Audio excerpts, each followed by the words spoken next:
في الفيديو ده هحكي لك تعمل شركة شنيعة ازاي. مرحبا. ده البريفنج الاخير على كتاب ذا لوسيفر ايفكت بتاع دكتور فيليب زيمباردو، اللي منه بتفهم ان الباور ابيوز ممكن ما يبقاش السبب فيه الشخص اصلا، انما ممكن تكون الشركة ظروفها وتركيبتها من جوه هي اللي بتزق الناس ان هم يفترسوا بعض، حتى لو كانوا الناس دول طيبين وولاد حلال.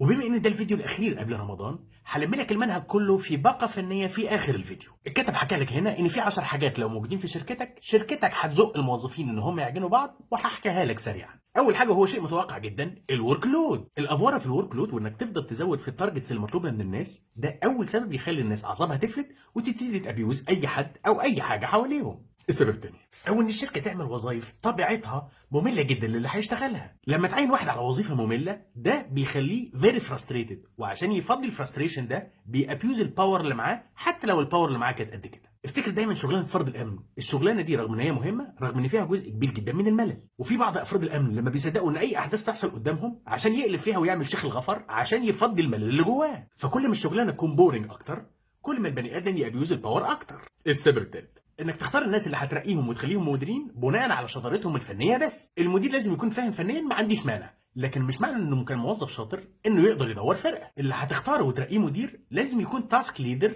وسوشيال ليدر، يعني بيعرف يستخدم الامكانيات بتاع الفريق بتاعه عشان يحققوا التارجت، وفي نفس الوقت يعرف يمانج النفسيات بتاعه التيم بتاعه عشان التيم ما يطقش منه. السبب الرابع انك لما تلاقي مدير ما تشرحلوش يعمل ايه بالسلطه اللي انت اديتها له كمدير. معظم المديرين في الاول ما بيبقوش عارفين يعملوا ايه بالسلطه اللي معاهم، لكن بعضهم بيجي في لحظه معينه ويشوف هو انا لو جربت ابيوز الباور اللي معايا واغز الموظف في كرشه هيحصل حاجه. ومن هنا يبدا الشر.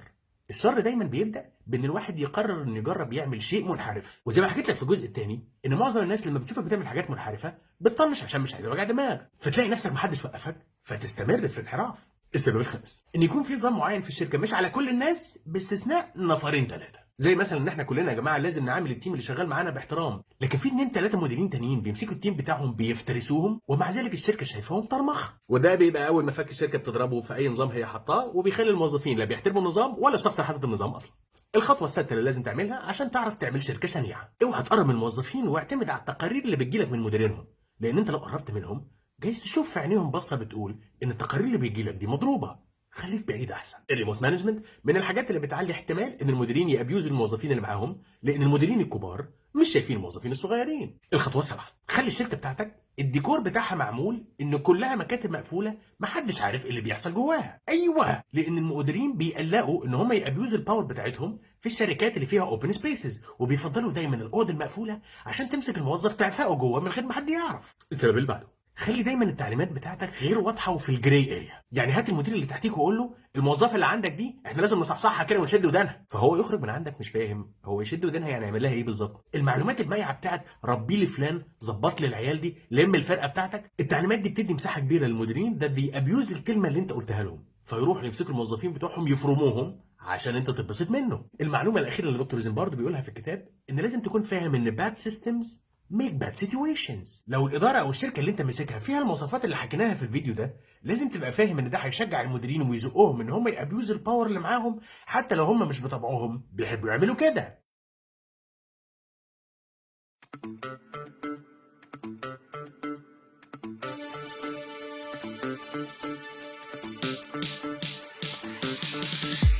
تعمل شركة شنيعة ازاي؟ هي او منشن للرايح والجاي. هي او اسمع زيمباردو برضو وظايف بورينج بورينج اوفرلودينج لودينج. وعشان ده شي مارس القوة هي او يقلب شيخ منصر وفتوة. هي او زود له تارجت شيل له البادجت بادجت اوفرلودينج لودينج. وعشان صفصف كانت شيالة هي او طلعت متشالة بنقالة. هي او الدرشة جالها محدش عنها واقع تارجت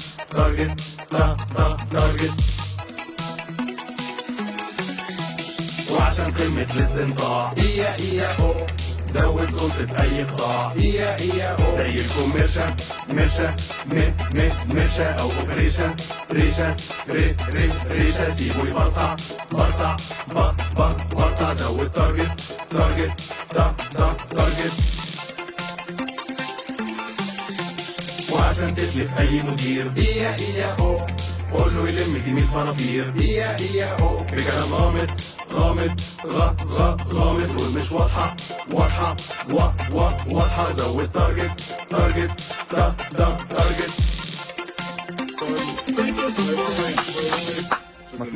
حد في نفسه حاجة تانية؟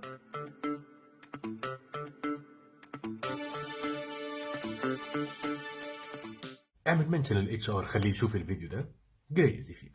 وده كان بريف في رغيف مختصر كده عن لوسيفر ايفكت بتاع دكتور فيليب زمباردو. مساء الفل.